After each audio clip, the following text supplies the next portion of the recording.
I have a hard time personally to grasp the concept of a person who is asexual, of not feeling sexual desires per se. So I'm trying to figure out what I would have done in that case, and you know what? I don't have the faintest clue. So I can only imagine what someone growing up feeling asexual, what they might have tried in order to fit in, and that's where I want to go with that. Oh, okay. I've never really tried sexuality in order to fit in. I knew pretty strongly. I knew by looking at my friends who, even before they'd done anything sexual, very much knew that they wanted to. And I knew from that they had a desire and a type of desire that I didn't. So I've never felt like if I tried sexuality, I would somehow realize that I liked it.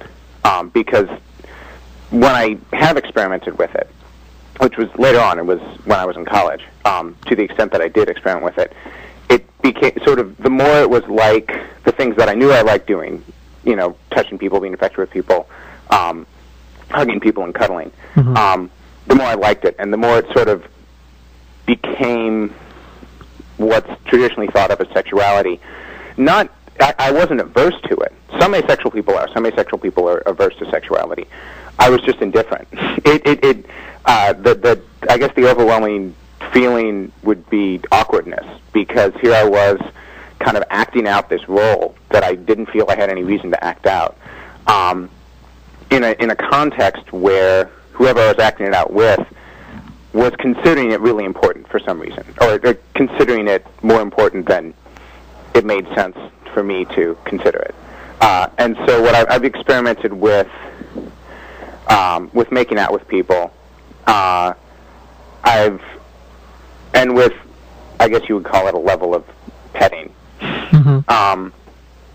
But it was interesting. I think it allowed me to learn more about myself, but it didn't really complicate my own image of myself. Okay.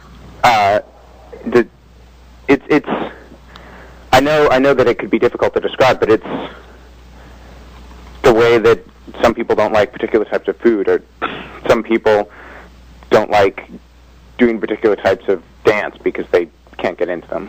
It's just an activity that doesn't make sense to me on any level to use as a way to act out the things that it's acting out.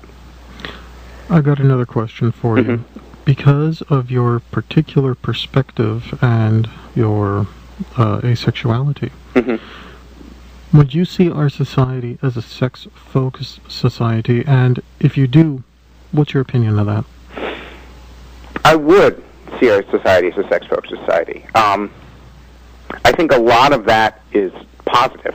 I think it's better to talk about sexuality than not to talk about it, because it's a really important part of a lot of people's lives.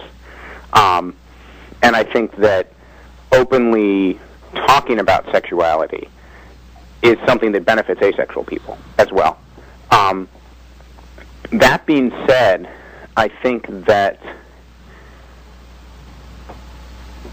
many people rely on sexuality as the only way to do a lot of things that it's not the only way to do.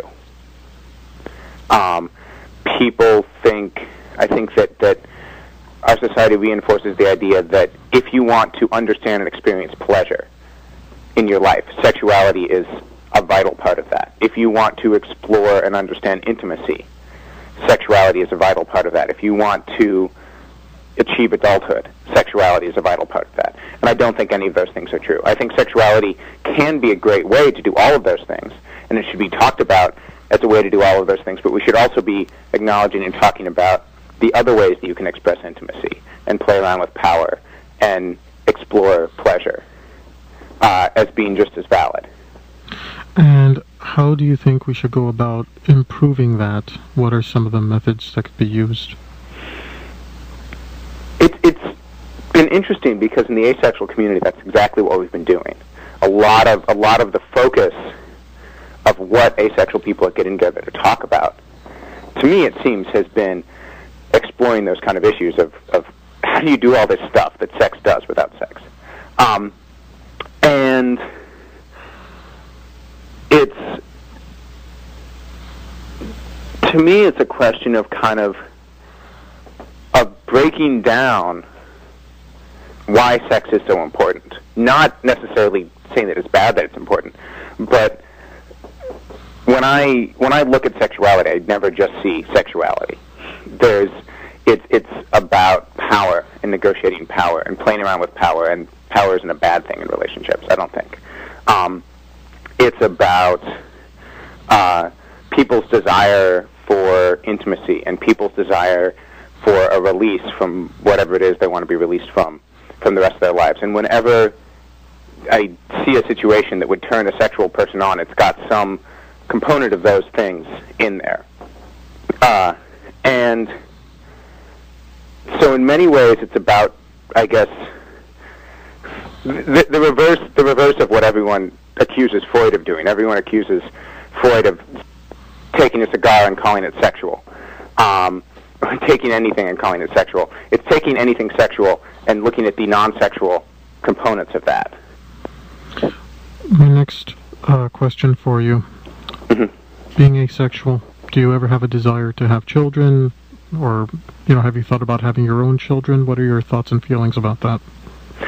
I definitely want to have kids. And I don't see any reason why that would be an issue. I think there's a lot of ways that you can have kids without having sex. And I don't know what kind of family I want to build. I don't know if I'm going to wind up in a relationship with one person. If I'm going to find a couple, maybe a sexual couple, who I form a really, really close relationship with and kind of move in with them and form a family with them. There's asexual people who've done that. If I'm going to just find a really, really close community that can help support me in raising my kid and live in that kind of a scenario, I'm open to exploring different ways that I could form a family, but I know I want kids to be a part of my life. And given that you grew up asexual, and I'm sure this somehow fit into the dynamic with your parents, mm-hmm. What advice, if any, would you like to offer to people growing up with asexuality, whether you want to give advice to the children who are asexual or the parents who have to raise an asexual child? First of all, I would say what we always say on asexuality.org, which is the word asexual isn't a label that you can get tested for. It's a tool. It's a word that you use to figure yourself out and communicate yourself to people. And if you think that word is useful, then use it. And if you don't think that word is useful, then don't. And if you think that word is useful for 3 years and then you realize it's not anymore, that's fine too. All right. We got to go to break. You're listening to Frank Talks Pleasures and Lifestyles, and we'll be back right after this. Frank Talks is sponsored in part by the Adult Male Virgin Seminar and Telephone Consultations. Guys, if the only breast you ever touched was in a bucket of chicken, you need the Adult Male Virgin Seminar. If the only thing you've licked recently has been your fingers to turn the pages of a book, you need the Adult Male Virgin Seminar. If the only female body part you are familiar with wears a cape, can fly, or has superpowers, you need the Adult Male Virgin Seminar. If you think the G-Spot is the name of a new club, you need the Adult Male Virgin Seminar. If the words missionary conjures up images of guys in long robes, you need the Adult Male Virgin Seminar. If the only sensation your fingers have had are pressing the buttons on your remote control, then you need the Adult Male Virgin Seminar. Do you know what it means when a woman asks you up to her place for coffee? If you think that she is thirsty for caffeine, then you definitely need the Adult Male Virgin Seminar. Only available at franktalks.com. Frank helps adult boys become men.